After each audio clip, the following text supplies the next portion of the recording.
Assalamualaikum warahmatullahi wabarakatuh.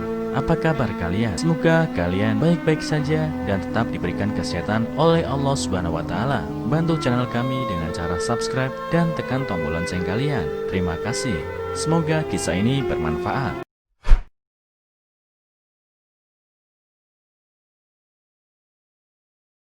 Aku membelikan ibu kandungku sebuah kalung.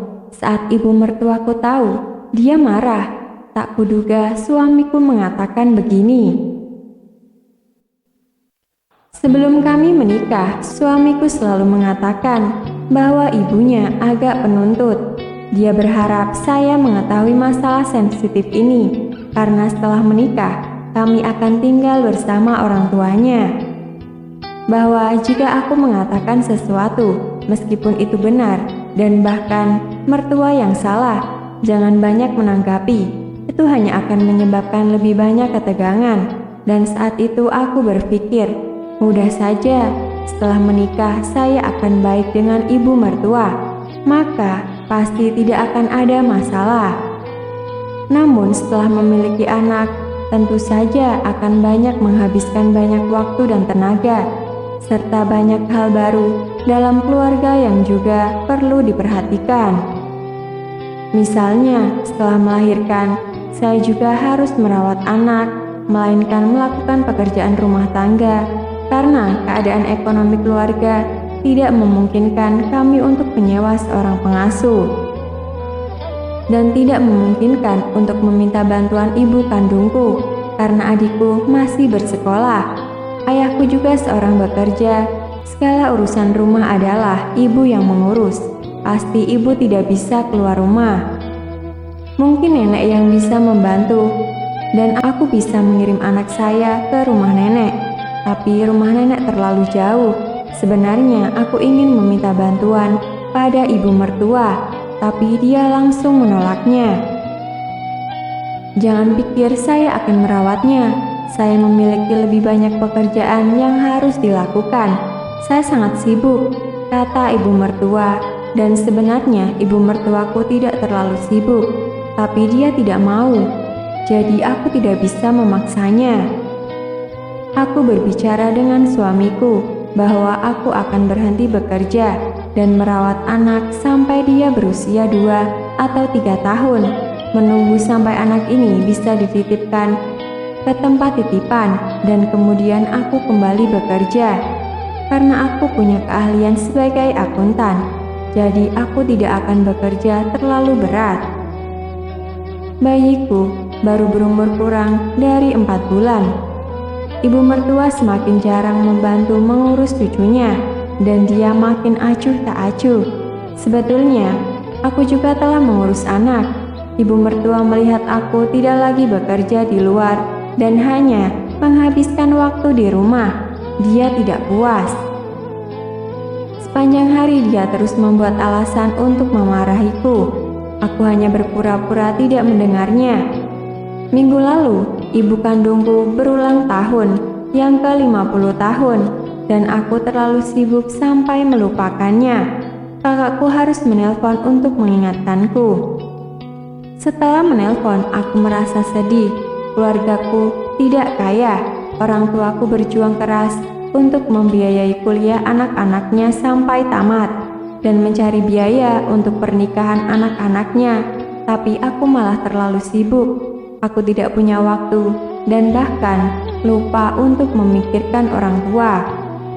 Lantas aku membelikan kalung dan kemudian mengirim kado itu beserta ucapan selamat ulang tahun kepada ibuku.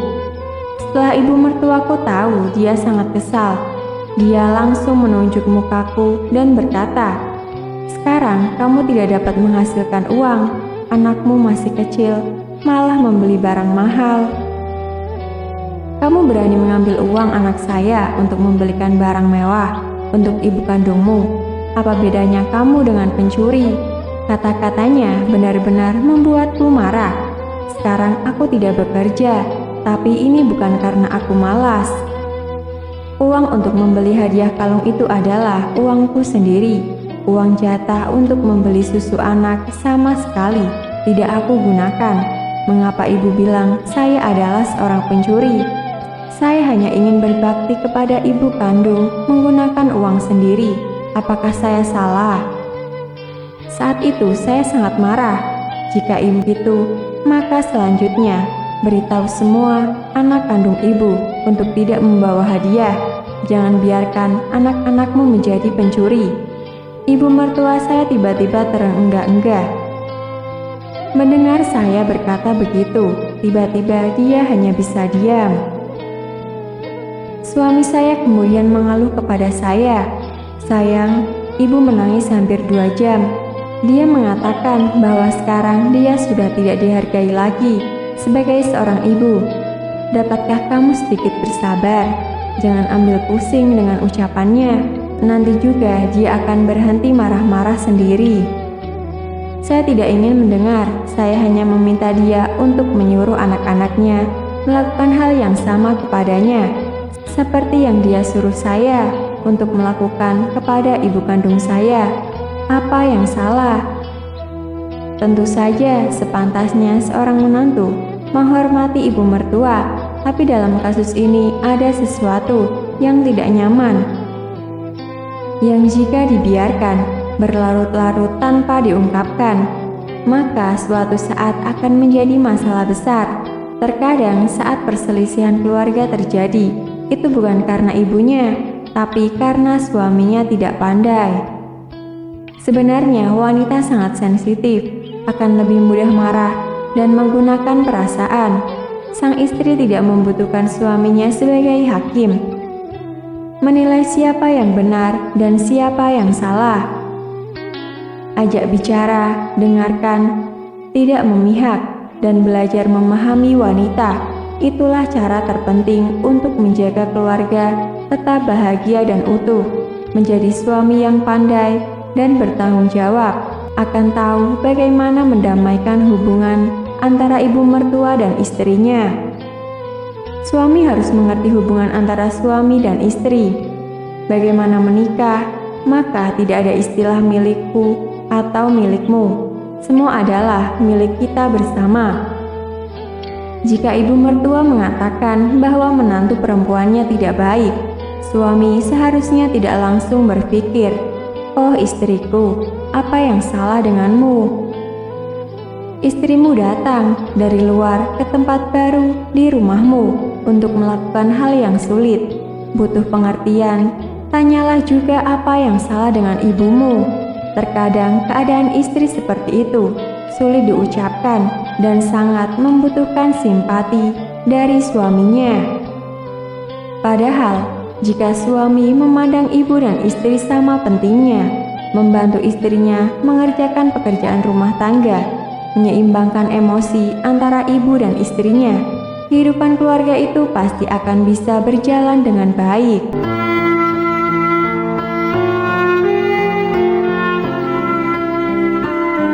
Assalamualaikum warahmatullahi wabarakatuh. Apa kabar kalian? Semoga kalian baik-baik saja dan tetap diberikan kesehatan oleh Allah Subhanahu wa taala. Bantu channel kami dengan cara subscribe dan tekan tombol lonceng kalian. Terima kasih. Semoga kisah ini bermanfaat.